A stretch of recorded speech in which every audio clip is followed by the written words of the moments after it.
Magic Conj, will I ever get to meet Tom Kenny? Maybe someday. Oh, so you're saying there's a chance. Okay. Should I tell fans of the show how they can support us? Yes. Goofy Goobers, supporting the show is shockingly easier than catching a blue jellyfish. Right from our anchor page, anchor.fm/spongepod, you can find links to all of our social media and a support button if you happen to have a few extra clams. Also follow us on twitch.tv/SpongeBobPodcast, where it's not only the official home to our sister show, Video Bob Game Pants, it's also where I stream live drawings of various Nickelodeon characters and host the opportunity for commissions and giveaways. Lastly, the official merchandise store is now open at redbubble.com/people/SpongePod, where various designs will be uploaded inspired by our show, including our official logo, which is now available on a multitude of products like t-shirts, stickers, duvet covers, and even a shower curtain. This is a podcast by a fan, for fans, and will always be fan-driven. Any way you see fit on supporting our show is much appreciated. Thank you, and enjoy. Ahoy, mateys, and welcome to another episode of I'm Ready, a SpongePod Squarecast. My name is Captain Eric, and we are continuing our sail through the first season of SpongeBob SquarePants. Man, what a twofer we have here. We have the two Halloween episodes together. I know it's August, but don't worry, I will have some Halloween plans for the October season of the show. But in the meantime, we have these two to hold us over until we get to the absolute greatest month of the entire year, October, for many reasons, including that October is my birthday month. So, of course, I'm a little biased. I think everybody likes their birthday month, at least slightly, unless you were born in December or January and you're in New England and you hate snow. At that point, you probably hate the month you were born in, but that's okay. We understand. I was just able to almost complete my Funko Mystery Mini Nickelodeon collection, which took a lot longer than expected. And the reason why is beyond the base level 8 or 9 characters that are in that the possibilities to get are in every package. There was also three stores that had 3 exclusives. So 9 characters were exclusive to specific stores. It was Hot Topic, GameStop, and Toys R Us. Oh my goodness. So each of those stores, you would buy up the mystery mini boxes in hopes to at least get the 3 exclusives of that store. And then now you got to try to collect the rest of them. And I hate I know there's people out there who like mystery boxes and really like those things. For somebody like me who just wants one of each figure, it's a pain. It's torture.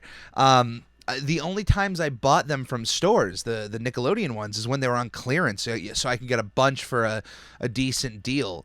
So at that point, I would just buy up whatever and then pray that I get the characters I needed. And for everything that I've gotten from boxes I purchased, I didn't have a bad collection of them, but there was some really big ones missing, and somebody online, I put up an in search of post in a Funko group I'm in, and somebody came in with a clutch and sent me 8 figures of what I needed. And now I'm down to 3, and that's it. 3 of the mystery minis, and of course a splattering of other maybe 5 or 6 Funko products.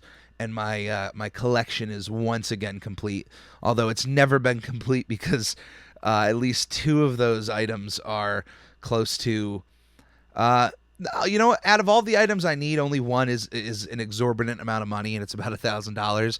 Everything else is usually around $100, I think at most $120. But when you're an adult, and you're paying mortgage, and you're paying your credit card bills, and you're paying condo fees, and you have all these, commitments you have to make, spending $100 on a pop is really bottom of the barrel low in the terms of importance. So, yeah. But anyway, one of these days, the whole point is eventually I'll sell enough or trade enough away to get the ones I need. So it's not a big deal. They're older ones, but it's just super exciting to look up and see it. Since I got those mystery minis, because 2 of them I actually needed to start my the Funko YouTube review series I've mentioned a few times on the show. So for those that this is the first time you're ever hearing about this, because of the near completion of my collection of Nickelodeon Funko products, the cereals, the keychains, I plan on making a series of videos reviewing each Nicktoon in order, like their set, how they, how many products have been released, show them off, give a review, give suggestions. So I've been talking about this for a few months, since really the pandemic this year started. I was thinking about more video content I wanted to tackle, and that was one of them. But I wanted to get a few other pieces before starting that. So as of today, like the day I'm recording this intro, I'm ready to go. So I hope to at least get some of that footage done within the next 2 days. And this is not a series that, because there's a finite amount of shows, I'm not going to be in a rush to get each of these out. Ideally, one a month, possibly starting in October. So keep an eye out on our YouTube channel for that. That's going to be right up on the SpongePod Squarecast YouTube channel. All right, this episode I am watching I Was a Teenage Gary with Pizza Brian. Pizza Brian is an animator on the SpongeBob SquarePants movie Rehydrated, and he was personally chosen for me on this episode, specifically because I guess Pizza Brian has a bit of a creepy style to his art. And when this episode was coming up, some of the people kind of running the show over there and helping put things together, Pizza Brian just like his name came up across my desk and saying, hey, this is someone you'd probably want to talk to in regards to this episode. So we have Pizza Brian on. So this episode of the show is sponsored by the SpongeBob SquarePants movie Rehydrated. It is a complete bottom to top remake of the original SpongeBob SquarePants movie from 2004. All new voice acting, all new animation, done by a ton of fans. If you'd like to be involved, please look them up on Twitter, look them up on YouTube. There's a Discord. I'm in that Discord. You can come meet me there, hang out, and just have a blast. And this is just all such a nice thing for a bunch of fans to get together and do in honor of Steven Hillenburg and in honor of all the work anybody who has ever worked on SpongeBob to do. It's a nice tribute. So enjoy this conversation I have with Pizza Brian, and then we watch I Was a Teenage Gary. All right, so Pizza Brian, your name first came across my desk when these episodes were coming up, Scaredy Pants and I Was a Teenage Gary, and I was told this person makes kind of some animations that would fit very in tune with kind of the Halloween creepy aesthetic. And as we were talking, you mentioned that you made animation already for Shrekfest. How did that come about? Yeah, I was talking with my friend Diddy Dan, and I was saying like, hey, if you come up with something for Shrekfest, then I'll do an animation with you. And he did the voices, and I basically just like cracked down on the animation parts and animated it with Blender. Is that the first time you ever made an animation for something like this, like an event? Yeah, like a full 2-3 minute CGI animation, I guess. Yeah, like, absolutely. That's the first time I ever done like a full animation. Because I actually did like scenes before, like a scene for Sonic Rebuilt, but that was only like a few seconds, so it wasn't like a full like animation, you know? Sonic Rebuilt, what was that redoing? It was one of the old Sonic movies, like it was like an old Sonic anime. Oh, movie. it's the OVA, the one that has Knuckles the and OVA. like a cowboy hat. Yeah, that one. Oh, that right, I that was actually animated nice. that. I animated that scene, like with Knuckles in the cowboy hat. He's like flying around with tails. That's crazy how that works out. Point out the one thing that you happen to be that you worked on. Well, he's actually in a lot of scenes. The Knuckles with the cowboy hat. He's like in a lot of like half the movie, I think. See, I don't really, know. I haven't seen it when I was younger. They had even back there, so there's a GameStop in town, but before it was a GameStop, it used to be a place called Funko Land, which was kind of more retro games, a mix of new games and retro games. And I remember going in at the time, I forgot, maybe I was like 10 or 11, and they had Sonic the Hedgehog the movie, and it was the DVD. Bought it, and I watched it that one time, and of course I've seen clips here and there since then. But yeah, I only watched it that once, so I always thought Knuckles wasn't in it as much, so I guess I need to rewatch the old school one. Yeah, I've never heard of Funko Land or I think that was a Northeast type. Every part of the country has their own mom and pop like retro game company. It seems like once in a while it'll be just one store. Other times I think there's multiples. So there was a couple of Funko Lands up here, but they were all bought out by GameStop. Funko Lands. Yeah, Does this have anything to do with like Funko Pops? Or... no. This was way before. I mean, Funko was a company, but it was spelled Funco, Funko Land. I don't know the reason behind the name, but the one weird thing is our mall here in Enfield had two video game stores. We had an EB Games, and we had a Funko Land, and GameStop bought both companies within a year from each other. So there was this one year where there was two GameStops in the same mall. And it's not a big mall. It's a one floor mall with like two GameStops within like 100 feet of one another. And then of course one of them shut down, but that's history now. How long have you been working on animation for? Like when did you first start making your own kind of animation? In CGI, I would say after Sonic Rebuilt. Actually, I started a little before that, but I think Sonic Rebuilt was the first time that I sort of got this style of CGI that I kind of use right now. But before that, were you working in other digital animation, or was Sonic Just Rebuilt Just Blender. Okay, all right. I've never worked in any of. I obviously doodle and whatnot in the iPad, but the whole CG animation I have never tackled whatsoever. So it's super impressive for me to talk to you about that. Oh wait, I actually had an app called I don't know if you've heard of this. It's called 123D Sculpt. I have not And heard of that. it's like they took it down from the App Store, but it's basically like a sculpting app that you it was a free sculpting app for that you could download on your iPad, and you could just like sculpt a bunch of crazy characters. And that's like a really good app, but I don't know why they took it down. But uh, yeah, I guess I'm the only person who has the app left or whatever.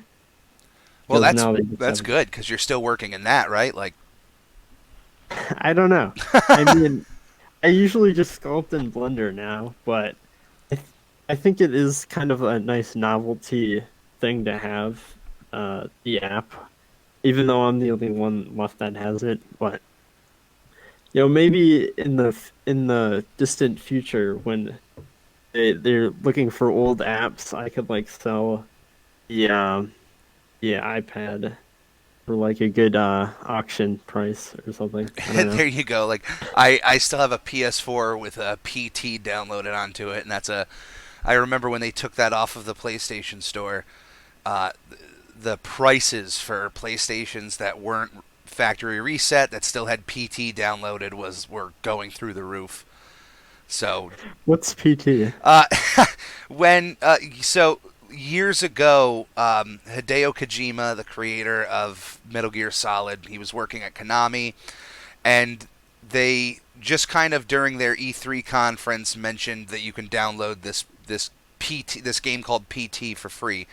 So when you download it, it's like a 25 to 30 minute long like first person horror adventure. You're going down this single hallway, and every time you get to a door, you kind of repeat the process, and there's different levels you have to go down, and it's super creepy. And by the end, you get told that it's going to be a new Silent Hill game called Silent Hills, starring the dude from Walking Dead, Norman Reedus. So it was this big big event, this game that they made, and then all of a sudden, few months later, Hideo Kojima was fired from Konami. He was let go, and so they ripped that from the PlayStation Store. So if you happen to still have that game, that like demo downloaded, you can still play it and whatnot. But yeah, they ripped it from the store, and it was so popular that yeah, that's why PlayStations that still had that downloaded would go for crazy prices online. At least at the time. I don't know if it still holds that much weight since fans have remade it in other mediums, but so the name PT is called Playable Teaser.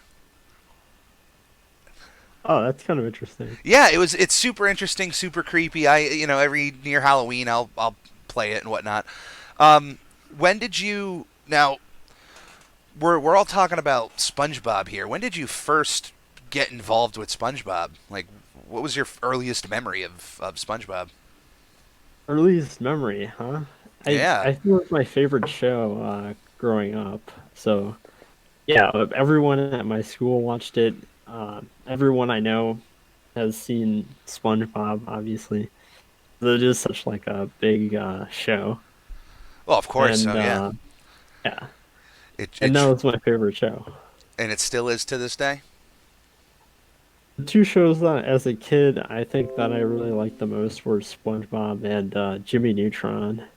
And Jimmy Neutron was like the first CGI show that I got really into. Jimmy Neutron is so underrated. I feel like You think so? I do. I mean, it does have its fans, but I just felt it didn't get as much fanfare as other shows did. And I think it's a show that could be continued today, and you wouldn't have to make many changes to it. I think it's a timeless show. Yeah, that's a good point. They could do like a full reboot of the show if they wanted to. I mean, there's still rumblings Wait, to this day of Jimmy Neutron continuing. there's what? There's rumblings. I spoke with a few guys a couple years ago on my other podcast who were actually able to pitch to Nickelodeon an idea for a season 4. And even though Nickelodeon passed on it, there have been certain things going on in the last couple months, maybe to the last year, of like little hints here and there from the creator and some of the stars that there seems to be something going on with Jimmy Neutron. And I don't know exactly what, if it's a full revival of it or if it's just going to be like do another movie on Netflix like they've done with Zim and Rocco, but there seems to be something with Jimmy Neutron that is going to be happening. That's kind of interesting. Like, I kind of use that again. But the thing that I forgot about was Planet Sheen. Like, I'm not sure how are they gonna keep that canon or like I Man, if I was the creator of that show and didn't have anything to do with Planet Sheen, I would nix that idea. I would like start whatever movie or revival of somebody waking Sheen up and he's having a dream about being on another planet. Like, yeah, it's just all in his head. yeah, I would do something like that. I tried watching the show. I don't know what bothered me more. Just It's, I think the animation was just really. It felt cheaper. I don't know if that makes sense. yeah, it did. It was all in his psyche. Sheen's disturbing imagination. Look, that's why there was basically an alien Carl, and Yeah, that could be a good explanation actually. and I know what they were trying to do with Carl there, and then I think it's Mr. Nesbit is his monkey friend who is basically supposed to be a stand-in for Jimmy. They should have had the voice actress of Jimmy voicing Mr. Nesbit to connect that a little Yeah. bit more. Maybe this is just how like Sheen hears Jimmy in his mind. So like this is how Sheen like sees Jimmy and Just a like in monkey. his yeah, in his subconscious. So the show didn't take place on an alien planet. It took place in Retroville, and it was just that's how weird Sheen is. He just pictures everything as an alien planet. He pictures everything around him. I don't know. It was one of the moments watching that show. I grew up in the '90s, and mid 2000s, I was still enjoying everything on Nickelodeon. Danny Phantom, Jimmy Neutron, Fairly Odd Parents was still kicking. Avatar just came on. I was loving this. And when Planet Sheen dropped, it was a couple years after Avatar, and it was one of the first shows I watched on Nickelodeon that I really, from just beginning to end, didn't like. And I started maybe thinking, maybe it's just me being older now that I can't appreciate this as much. You know, all those other shows I got to see through kind of a younger mindset, and now that I'm older. But in the years since, I've just realized, no, that was just not a very good show. Yeah. That's the reason you didn't like it. Trust me, it wasn't because you're older. Okay. Did you have any? So other than SpongeBob and Jimmy Neutron, so I'm gonna guess you watched just a lot of Nickelodeon. Yeah. I watched well, just those two shows, honestly. Like, I can't really remember any other shows that like any other Nick shows. Oh Or man, I watched Back at the Barnyard, I think. if you watched Jimmy Neutron, you had to have seen the Jimmy Timmy Power Hours, right? Come on. I think I saw that one. The one movie. I mean, One movie with if it's just the first one, that's fine because the other two kind of, there's three of them total, but the second and third one are kind of wishy washy in quality. I didn't know there were two more. I just thought there was one. Oh my goodness, I'm blowing your mind right now. The second one, each one you get to see more characters in the different art styles. So the second one you actually get to see Cosmo and Wanda in Jimmy's world, and by the end you get to see Jorgen von Strangle in Jimmy's world. Jimmy and all of his friends go over to the Fairly Odd Parents world, and even Professor Calamitous from Jimmy Neutron. It's okay. I like the second one. The third one though is very strange. It's mainly about Jimmy and Timmy going, "Oh, we're actually pretty good friends. Let's create a villain together because we're tired of helping out each other destroy each other's villains." And then that villain obviously just becomes far too powerful and kind of like combines the universes together. It sounds cool. It's still good, Yeah, but it's definitely not as I think good. I remember that. See, there you I think I go. remember watching that. It's in the deep recesses of your mind of those like maybe you didn't like it and you were like, I'm gonna forget about this. Yeah, no, I watched a long time ago, so I think I remember all three of them just as like one clump, or Did it's just like one episode. did you ever watch anything on from Cartoon Network? Any shows from there? Uh, I used to watch a lot of Amazing World of Gumball like when it first came out until like the last season. I watched like the whole thing, I think. Yeah, I was there was a point in time where I still had cable when I was with my parents and I would catch Gumball and regular show and Adventure Time. Once I moved and just had internet, I didn't pay for cable. I The only show I really kept up with from there was regular show. But I enjoyed Gumball, and it feels like in the years since I stopped watching it, it's just gotten bigger and bigger. And I know it just recently ended, but I feel like there's still such a massive fan base for it. Yeah, it was a good show. I liked a lot of the episodes there. Yeah, I love the mixing of different animation styles, and it's kind of like going back to SpongeBob too. I love when they have those moments where there's something like when Hans's hand comes in off frame, or when they have the When there's fish something, like, reporter. different. Yeah, when there's just something that doesn't fit. It's always good visual comedy for me. Now I'm gonna guess like with all this creepy stuff that's going on, this the episodes we're watching. Do you like horror? Is that something that is in your wheelhouse? Is that you enjoy? I like Halloween, but I don't really like horror. That's Like fair. my favorite holiday is Halloween. Oh, see, same I- here by a large mile. You think so? Yeah. We're both Halloweeners. We both like Halloween.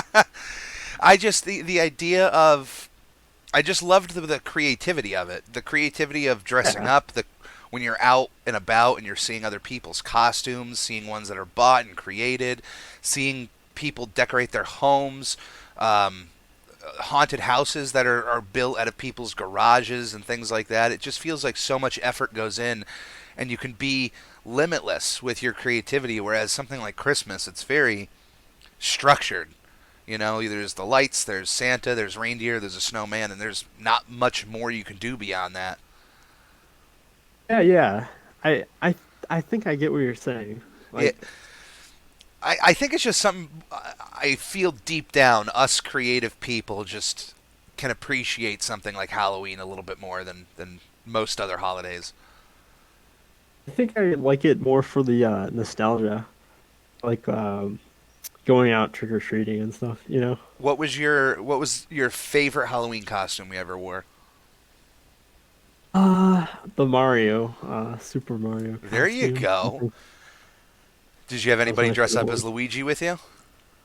Uh, no, it was just me. I don't know what other people wore, honestly. Do you have a What least about favorite? you? My favorite costume probably it's so standard, but probably Batman. I had Oh, this, Batman. yeah, at some point in high school I saved up some money and bought this really nice Batman suit. That wasn't it was a little bit more expensive than what you would find at like a store to buy costumes. And I used to wear that every Halloween at like school and whatnot. Um, I can't think of any other costume that I wore multiple times, so that one has to be my favorite. Do you have a least favorite Halloween costume you wore, or just one that you kind of cringe at? I mean, I wouldn't say anyone is like particularly more worth cringing at because they're all just like silly costumes. Yeah, I don't know. It's I know it's I mean it's tough to go. I think it would be tough to go back to think about a costume that at the time you weren't proud of, because I mentioned in last week's episode my least favorite was I was a Digimon this one year. And looking back at it now, I'm like, that was just a terrible costume. But at the time, I thought it was the greatest thing ever. A Digimon. Okay. It was really big at the time, and I can't tell you what other costumes I saw at the store that day, but I zeroed in on that one and thought, like, this was it. And even my father at the time was like, all right, I guess, if you want. And, it didn't take too much longer afterwards. I think it might have been a year or two after where I maybe came across that costume again and was like, that was a terrible idea. But hey, I was a kid and it was popular, and at the time, I think it was just the design of the character. I don't want to down on Digimon totally because I love Digimon, but definitely it was not a good costume design. Um, Now, before we get into I was a teenage Gary, season one of SpongeBob. Do you have a lot of memories of the first season? Do you have anything that Uh, sticks out? Like, do you have a favorite episode from that season? I actually don't remember the first season very well, but when I went back to watch this, I didn't really remember episode until I watched it. Yeah, I didn't remember anything. So Yeah, it's one of those episodes because it's attached to Scaredy Pants. It's one of those unfortunate episodes that you don't get to see often until Halloween time when they want to air Scaredy Pants. It gets lost in time, kind of like the paper, which is attached to Valentine's Day. So other than the first time that premiered, it would pretty much wait until like around Valentine's Day where they would play that episode. And then the second one, you just wouldn't get to see that often. yeah, I think it just because it like happened like a long time ago, so I just don't really remember things that like super Oh, collecting dust. that's fine. Hey, it collects dust, but now we have access to these just at the click of a button. So before we get into I Was a Teenage Gary, we're going to take a quick break, and then we're going to come back and watch it. 2,000 years later. All right, and we're back. Before we get into I Was a Teenage Gary, I completely forgot to ask you, how did you get involved with the SpongeBob movie Rehydrated? Like, how did that come about? I wanted to do another reanimation after Sonic Rebuilt, so I went on to a server that was like for reanimation, a reanimation station, if you will. And then I found the SpongeBob Rehydrated, Then I jumped on with that. Did you have? I'm guessing you were a fan of the SpongeBob movie. Did you have a scene in that movie that you really wanted to reanimate in your style? Uh, Not specifically, but I found the scene and I like the scene that I got, you know. Oh, of course, of That, course. yeah, it has a good joke in it, I think, or whatever, a good jest. I mean, that's really good because when I was a teacher, I used to teach the kids. You get what you get, and you don't get upset. So I couldn't imagine. I just figured the chances like of having one scene in the movie, the chances of getting that exact scene would probably be slim. But I'm glad you got something that you enjoy, like that still had a good joke that you were able to enjoy. How's that process been animating that? I kind of like stopped animating to animate the Shrek Fest thing, which took a while, but now now I'm on the scene where like the it's the one with the old lady, so she turns into like a slime thing, and then like a monster tongue or whatever. So I have to figure out how to animate the slime morphing or whatever. Oh, see, I couldn't even help you at all in that situation. I've never animated before, but this is weird. That giant red fish thing is actually a frogfish. I just quickly looked it up because I knew it was some kind of animal. Um, Fish? yeah, it seems to be a hybrid. It's a hybrid of two kind of animals, but it's mostly a frogfish. Of course, an actual frogfish is not going to have an old lady in its mouth to entice Okay. people driving by. Yeah, it actually does look like the thing from SpongeBob. Yeah, pretty. As much as I love SpongeBob and I love the ocean, I am absolutely terrified of it, especially when you get to deeper levels of the ocean where it just seems like the creatures just get more and more creepy, and just the designs are incredibly insane down there. The designs of The, the the designs of characters in the deep sea. the fish. So yeah, we are going to be watching I Was a Teenage Gary. If you would like to follow along, we both have the episode right at the beginning of the title card. And as long as you are ready, I am ready, which is also the name of the show. Uh, so you want me to like pull up the episode or something? If you'd like, if not, no problem. We can just talk about it as it's going on. Okay. I mean, you could share screen or something, right? Though, or Um, there's no way for me to do that right now, oh, but okay. you just said you recently watched it, so you have some. And this I part know I what can it's cut about. out. So, all I right, know what it's about. and we're starting this now.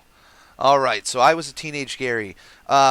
After watching it, you said you had no recollection of this episode. What was the first thought you had when you finished it? I thought I was pretty funny, pretty interesting. Did it kind of awaken up in the back of your head as something you remembered happening, like that episode? I think I remember the part where Patrick throws the boot and he says, "Will you climb up?" And then he like chucks the boot at the Squidward snail. Oh yeah, right. At the end is just one of those legendary endings to a SpongeBob episode. It's one that I think for a while people were parents had a problem with. I don't know. There was a weird thing going on where there was just an end to the episode that a part of it existed and then didn't exist. Um, but it's weird. In this episode, Squidward doesn't seem to recognize Gary at some point, even though he has interacted with Gary in previous episodes, including Culture Shock, where he introduces Gary He to the doesn't audience. recognize him. Yeah. There's a point in the episode where he just doesn't recognize Gary at all. Oh yeah, he calls him like what's his name? He calls him like a different name or something. I think. Yeah. So there was So one of the big mysteries of this episode is that apparently in the original airing of the show, there was a scene that showed Squidward's transformation to a snail. Um, Now, at Well, some point, there was all these disputes going on in the mid 2010s about this supposed deleted scene. Um, a YouTuber named 90s Give Me Goosebumps was able to confirm that the scene was false. Um, who that doesn't seem like something that is real because it's kind of implied that he transforms into a snail when uh, the snail plasma gets stuck in his like arm or something. it's stuck in his nose, right at Stuck the in his end there. nose, yeah. That's what I meant. So 90s Give Me Goosebumps actually had an original airing of the episode that was recorded, and which I guess on that night, Lori Beth Denberg from All That was I guess a host of whatever was going on and introduced that episode as brand new. So clearly, anybody, if you ever hear that online that there's a deleted scene in this episode, it's completely false.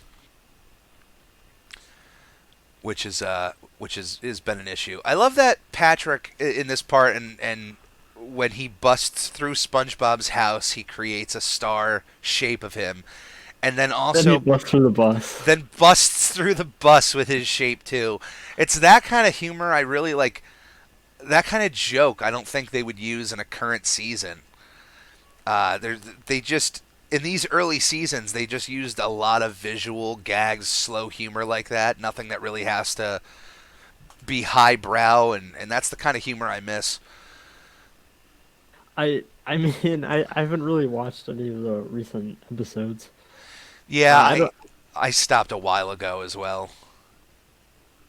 I don't think the jokes are good in the new ones, honestly. I They didn't. just have like weird faces and that's like only jokes, I think, nowadays. I don't know. Yeah, I didn't stop watching intentionally. Like I had mentioned when I got rid of cable, when I just had no cable anymore, it was a lot harder to keep up with newer stuff, so I couldn't watch it live. And with other shows that I was kind of keeping track of, SpongeBob became one that, even though I love the character unconditionally, I was just not paying attention to newer episodes of the show. But that was kind of the crux to make this podcast, because I know eventually I'm going to get to episodes I've never watched, and I'd kind of like to give my first impressions live. But I love the visual idea that Squidward dumps this week's worth of snail food in the kitchen, and then is trying to like shovel it into Gary's face. Yeah. Then Gary is like all shriveled up because he forgets to like drink water. Yeah, I think it was just water. It wasn't even a food thing. And then of Yeah, course Squidward having to eat a week's worth of snail food. Like how does he like forget to drink water for like 3 days and then just get like all shriveled up? It's like such a weird like Gary kind of looks like an old man. Like with the yeah, shriveling, he just looks really old. Um, an elderly snail.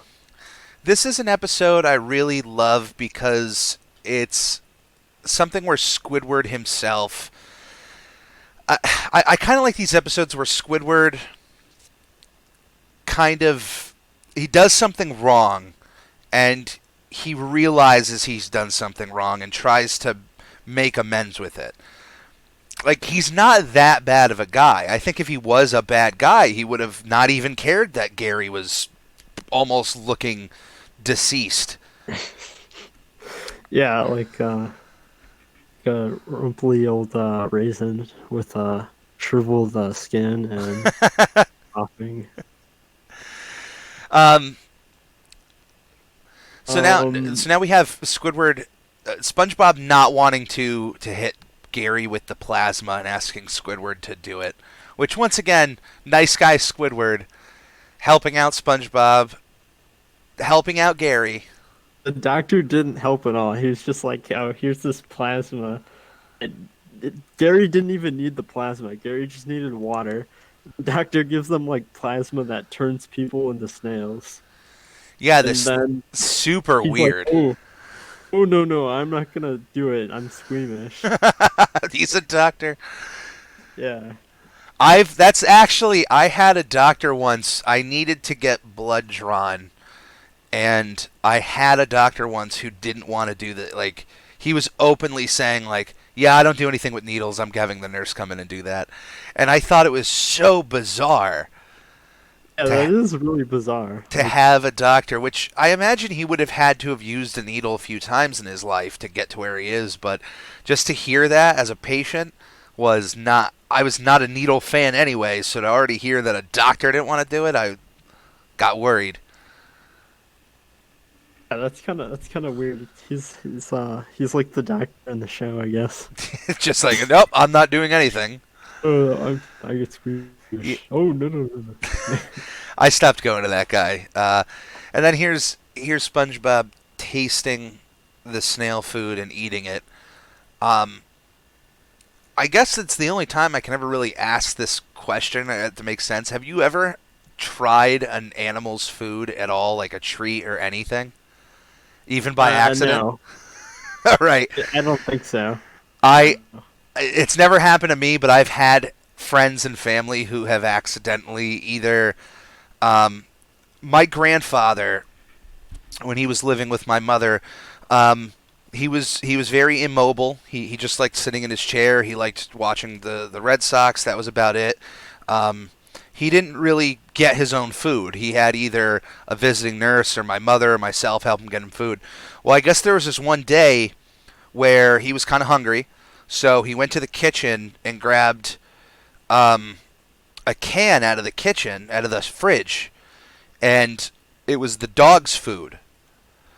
It wasn't like an obvious brand like Alpo or something. It was like a specialty food or whatnot. So when my mother came home and went to go give our dog some food, the can was missing. So she goes into the living room, and there's my grandfather with the can sitting next to him on the table, and she's like, did you eat what was in that can? And he was like, yeah, that was meat pudding. It was good. And she was like, no, that's the dog's food. And he looks at the can and he's like staring at it and reading, like, seeing a little picture of a dog and going, oh, well, it was pretty good. Puts the can down, and my mom made sure, like, I can't buy this brand again because he's going to eat it. Gonna eat the dog He's food. going to eat the dog food. I guess dogs have like a closer diet to a human than like a cat, I guess. Only by like a small margin. Yeah, there's something, I don't know, the smell, I don't think I could try an animal's food. Yeah. Just the smell of it, at least from the food I've ever given, like dogs and cats. Especially not like a cat's food. Yeah, Like, I have a rabbit who eats like these pellets with sunflower seeds in them. I'm sure one pellet wouldn't hurt me, but I don't want to turn into a rabbit. yeah. uh, like the snails or whatever. I love that SpongeBob, his turning into a snail, his square pants end up becoming the shell for him. And then Squidward just grows a new shell. Well, I think I'm guessing he found one somewhere, which is just super weird.